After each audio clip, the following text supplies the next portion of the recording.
Shalom, salam sejahtera untuk kita semua. Kita patut mengucap syukur kepada Tuhan pada saat ini oleh karena berkat Tuhan yang terus nyata di dalam kehidupan kita.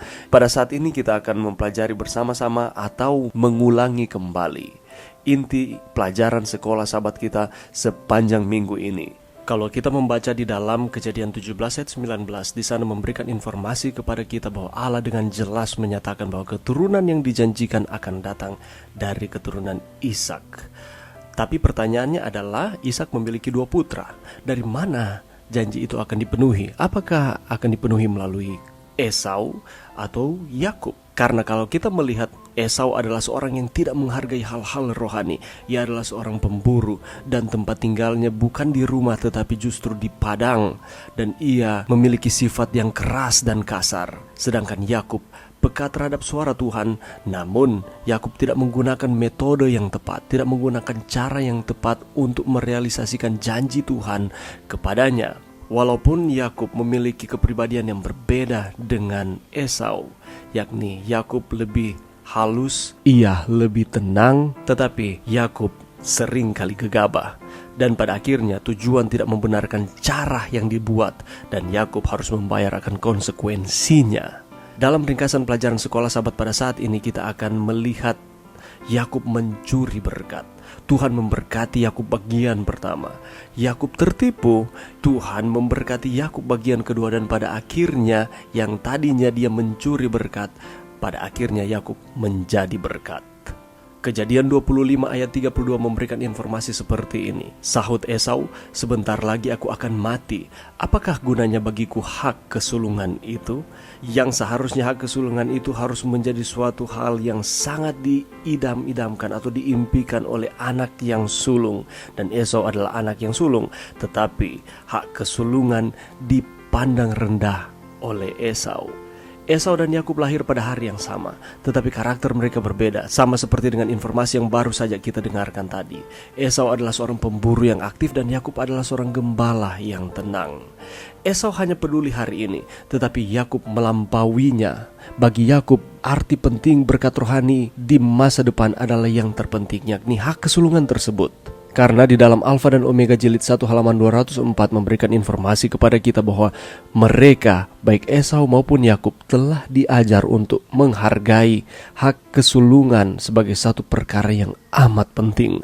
Itulah sebabnya Yakub berusaha untuk mendapatkan akan hak kesulungan tersebut. Karena hak kesulungan itu bukan hanya warisan harta duniawi, tetapi juga keutamaan dalam hal yang rohani. Ia yang menerimanya harus menjadi imam dari keluarganya, dan garis keturunannya itu penebus dunia akan datang. Dan itulah yang dipikir-pikirkan oleh Yakub, dan ia akan menggunakan segala cara untuk mendapatkan akan hak kesulungan tersebut.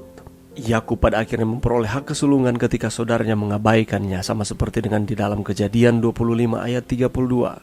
Esau menganggap rendah hak kesulungan tersebut. Ketika ia lapar, ia hanya memikirkan keadaannya pada waktu itu saja. Itulah sebabnya Yakub berpikir bahwa bisa saja Esau menjual akan hak kesulungan tersebut. Dan pada akhirnya dia menawarkan untuk menukarkan hak kesulungan dari Esau itu dengan semangkuk kacang merah. Dan pada akhirnya Esau mengiyakan. Ketika Ishak ingin memberkati Esau, Yakub menipu ayahnya dan mendapatkan berkat dengan curang. Yakub tahu ini adalah perbuatan salah. Yakub secara terbuka dan sengaja menipu ayahnya, bahkan menggunakan nama Tuhan Allahmu dalam melakukan akan penipuan tersebut. Dia melakukan penipuan yang mengerikan, meskipun ini untuk sesuatu yang dia tahu baik, ialah untuk mendapatkan akan hak kesulungan tersebut. Pelajaran bagi kita, walaupun itu baik, janganlah kita menghalalkan segala cara untuk mendapatkan akan apa yang kita inginkan yang menurut kita itu baik. Karena pada akhirnya oleh perbuatan Yakub ini ada konsekuensi yang ia harus jalani. Dalam buku Patriarchs and Prophets, chapter 16 halaman 178, Yakub telah belajar dari ibunya tentang pernyataan ilahi bahwa hak kesulungan itu akan jatuh kepadanya, dan ia dipenuhi oleh kerinduan yang tidak terkatakan untuk memperoleh kesempatan-kesempatan yang datang dari hak kesulungan itu. Bukanlah hak untuk memiliki kekayaan bapaknya yang ia inginkan, hak kesulungan dalam perkara-perkara rohanilah yang dia idam-idamkan. Untuk berhubungan dengan Allah sebagaimana yang telah dilakukan oleh Ibrahim, untuk mempersembahkan korban penebusan bagi keluarganya, untuk menjadi leluhur daripada umat pilihan dan Mesias yang dijanjikan itu, dan untuk mewarisi harta yang baka yang tercakup dalam berkat-berkat perjanjian itu. Inilah kesempatan-kesempatan dan kehormatan yang telah membangkitkan kerinduannya yang dalam. Itulah sebabnya ia sudah mengetahui bahwa hak kesulungan akan diberikan kepadanya, tetapi cara untuk mendapatkan akan hak kesulungan itu yang salah, dan Allah tidak mentolerir akan kesalahan. Itulah sebabnya ada konsekuensi yang harus ia rasakan. Kalau kita lihat di dalam Kejadian 28 ayat 12 dan 13 bagian A, di sana dikatakan, maka bermimpilah ia, di bumi ada didirikan sebuah tangga yang ujungnya sampai di langit, dan tampaklah malaikat-malaikat Allah turun naik di tangga itu. Berdirilah Tuhan di sampingnya. Peristiwa ini terjadi oleh karena setelah ditipu oleh Yakub, Esau sangat marah dan ia berjanji untuk membunuh Yakub oleh karena ia telah menipu Esau dan ayahnya sendiri. Ribka mendorong Ishak untuk mengirim Yakub jauh-jauh untuk mencari istri di antara kerabat mereka. Dan di dalam perjalanan ia bermimpi dan dia melihat ada tangga yang ujungnya sampai di langit, dan malaikat Allah turun naik di tangga itu, dan Tuhan berdiri di sampingnya, dan Tuhan memberkati Yakub dalam perjalanannya. Dia memperkenalkan dirinya dari puncak suatu tangga yang besar yang mencapai surga. Yakub telah mencoba untuk mendapatkan berkat itu sendiri, tetapi hanya Tuhan yang dapat memberikannya dengan kasih karunia. Yakub bereaksi terhadap berkat Tuhan dengan menjanjikan dua hal, baik rohani dan fisik, untuk menjadikan tempat itu sebagai rumah Tuhan atau Betel, dan mengembalikan persepuluhan dari segala sesuatu kepada Tuhan untuk menyatakan kebaikan Tuhan di dalam kehidupannya, ucapan syukur dan rasa terima kasih atas keselamatan dan pengampunan yang ia rasakan. Dengan ia mendirikan mezbah dan dia mengembalikan akan persepuluhan dari segala sesuatu kepada Tuhan. Pelajaran bagi kita, jangan pernah lupa untuk mengembalikan apa yang menjadi milik Tuhan. Segala sesuatu sesungguhnya adalah milik Tuhan, bahkan kehidupan kita dan seluruh alam semesta ini. Tetapi Tuhan hanya minta 1/10 dari hasil usaha kita. Mari kita kembalikan itu untuk kemuliaan bagi nama Tuhan. Tetapi Allah tidak meninggalkan Yakub. Rahmat-Nya masih ditawarkan kepada hamba yang bersalah dan bimbang itu. Dengan penuh belas kasihan, Tuhan telah menyatakan apa yang diperlukan Yakub, seorang juru selamat. Ia telah berdosa, tetapi hatinya dipenuhi oleh rasa syukur apabila ia melihat satu jalan dinyatakan kepadanya, oleh mana ia dapat diperkenankan kembali berkenan kepada Allah. Allah baik di dalam kehidupan Yakub, Allah yang sama, Ia baik di dalam kehidupan kita. Di tengah-tengah dosa, perbuatan salah yang kita lakukan, Allah masih memberikan rahmat-Nya kepada kita sampai pada saat ini. Mari kita datang kepada Tuhan dan meminta ampun dari setiap kesalahan yang kita lakukan, dan dengan pertolongan Tuhan, Tuhan mengampuni kita. Saat ini kita akan melihat salah satu konsekuensi yang harus diterima Yakub akibat dusta yang telah ia buat kepada Esau kakaknya dan juga Ishak ayahnya. Di dalam Kejadian 29 ayat 25, lalu berkatalah Yakub kepada Laban, apakah yang kau perbuat terhadap aku ini? Bukankah untuk mendapatkan Rahel aku bekerja padamu? Mengapa engkau menipu aku? Kalau kita lihat di dalam cerita ini, sebuah batu menandai saat Yakub meninggalkan akan negerinya, dan batu lain menandai saat ia tiba di tempat tujuannya. Dan ini berarti bisa saja petunjuk batu ini merujuk kembali ke batu Betel yang menandakan kehadiran Tuhan. Itulah sebabnya Allah juga hadir ketika ia ada di dalam peristiwa ini. Yakub cinta kepada Rahel.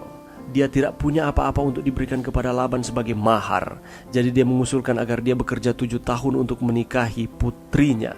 Dan pada akhirnya Laban menyetujui akan perjanjian ini.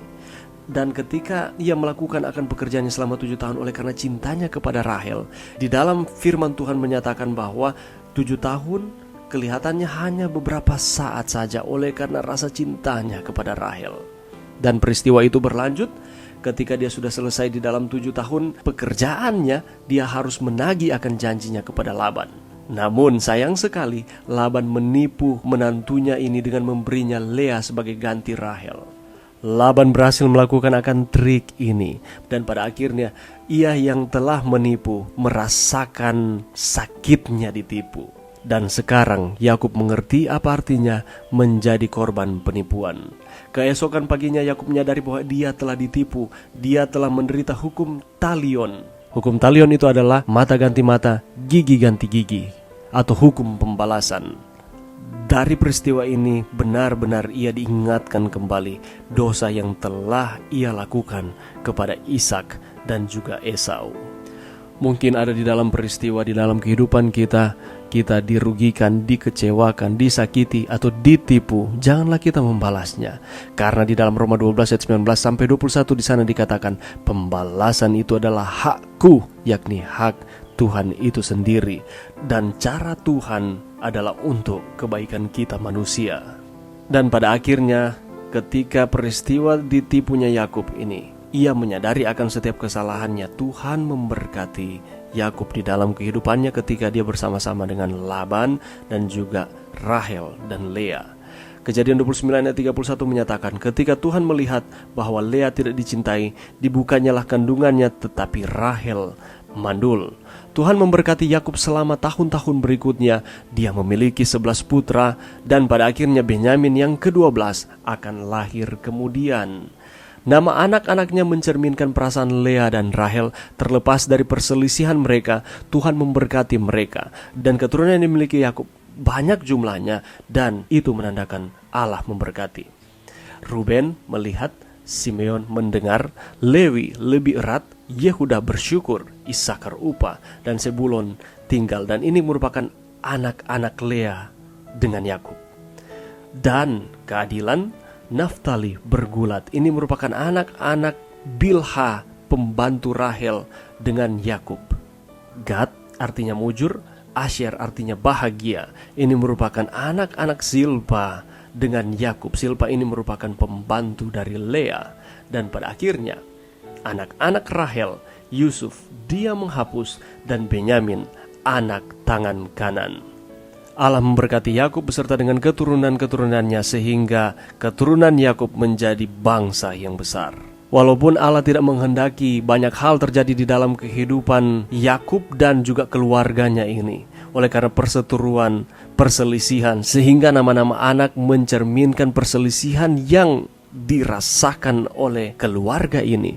Tetapi seringkali walaupun itu bukanlah maksud Tuhan, ketika manusia itu berubah, ketika manusia itu meminta ampun, Tuhan mengarahkan untuk kebaikan. Dan dia tidak pernah melupakan janji kepada Abraham, yakni Abraham akan menjadi bangsa yang besar. Dan ini mulai terrealisasi di dalam kehidupan keturunannya, dan pada saat ini kita lihat di dalam kehidupan Yakub. Tujuan Tuhan akan terpenuhi di surga dan di bumi, terlepas dari kelemahan dan kesalahan manusia. Itulah sebabnya mari kita terus datang kepada Tuhan. Biarlah Tuhan yang akan mengarahkan akan kehidupan kita. Di dalam Kejadian 30 ayat 30, sebab harta milikmu tidak begitu banyak sebelum aku datang, tetapi sekarang telah berkembang dengan sangat, dan Tuhan telah memberkati engkau sejak aku berada di sini. Jadi, bilakah dapat aku bekerja untuk rumah tanggaku sendiri? Ini merupakan percakapan antara Yakub dan Laban. Yakub mengingatkan kembali kepada Laban bahwa berkat yang Laban terima jauh lebih besar ketika Yakub sudah mulai ada di tempatnya, dan Allah memberkati Laban. Yakub menjadi berkat bagi Laban dan keluarganya. Namun Yakub tidak punya apa-apa. Sekarang dia harus mulai bekerja untuk dirinya sendiri dan keluarganya. Laban mencoba untuk menipu menantunya lagi, tetapi Tuhan pada kali ini tidak mengizinkannya. Sebaliknya Tuhan menggunakan mimpi untuk memberitahu Yakub agar menggunakan genetika atau yang tidak dia ketahui untuk menghindari tipu daya Laban. Ini terkait dengan peristiwa ketika ada perjanjian antara Yakub dengan Laban. Pada waktu itu Laban menanyakan apa yang ingin Yakub minta sebagai upah. Oleh karena Yakub mengatakan bahwa Laban ini diberkati lebih banyak lagi ketika Yakub ada di sana, karena Tuhan memberkati setiap usaha Laban. Ketika Laban menanyakan apa yang Yakub minta sebagai upah, Yakub mengusulkan, kambing yang lahir dengan bintik atau belang dan domba dengan warna hitam atau gelap adalah ternak yang akan menjadi milik Yakub. Dan Laban menyetujui akan hal ini karena Laban berpikir bahwa hanya sedikit pastinya kambing atau domba dengan genetik seperti itu. Itulah sebabnya dengan cepat Laban menyetujui apa yang diminta oleh Yakub. Namun apa yang terjadi kemudian? Yakub malah memperoleh banyak kambing domba, sehingga harta Yakub menjadi semakin banyak karena Allah memberkati Yakub. Dan pada akhirnya Yakub mengambil keluarga dan harta miliknya dan pergi. Dengan demikian memulai fase lain dalam kisah agung umat perjanjian Allah. Lewat pengalaman kehidupan dari Yakub ini, kita bisa melihat bahwa Yakub sama seperti dengan kita. Seringkali Yakub melakukan kesalahan sama seperti dengan kita lakukan di dalam kehidupan kita. Tetapi Allah adalah Allah yang konsisten. Allah tidak mentolerir akan setiap kesalahan, tetapi Allah adalah Allah yang maha pengampun. Dia mengampuni dan memberikan kesempatan untuk terus menjadi anak-anaknya. Dan pada akhirnya ketika ia ada di dalam Tuhan, ia memperoleh kemenangan. Bukan dengan usahanya sendiri, tetapi oleh karena kasih karunia yang Allah berikan kepadanya. Demikian pula dengan kita. Kita akan memperoleh kemenangan di dalam kehidupan kita. Kita akan menjadi berkat baik di dalam kehidupan pribadi, keluarga, ataupun dalam kehidupan bermasyarakat. Asalkan kita menjadikan Allah sebagai sumber berkat, bukan mengandalkan akan usaha-usaha kita manusia. Yakub tidak membantah, memberontak, atau mencoba mencari solusi sendiri. Dia menunggu Tuhan. Dia meninggalkan rumah Laban ke Kanaan hanya ketika Tuhan menyuruhnya melakukannya. Pada akhirnya ia memperoleh kemenangan di dalam Tuhan. Apabila kita berpikir bahwa kita terlalu banyak kesalahan yang kita telah buat kepada Tuhan, mari kita datang kepada Tuhan meminta ampun, karena Allah menyediakan pengampunan dan memberikan kehidupan yang lebih baik di dalam kehidupan kita. Mari berdoa. Terima kasih Tuhan atas firman-Mu sepanjang minggu ini. Dari pengalaman Yakub dapat memberikan pelajaran bagi kami bahwa Tuhan sanggup untuk merubah akan hati seseorang. Tuhan akan mengampuni, menyucikan kami dari setiap kesalahan, dan memberikan kesempatan kami untuk hidup di dalam Tuhan dengan lebih baik lagi. Bantu kami Tuhan untuk kami dapat mempraktikkan akan firman ini di dalam nama Yesus. Amin.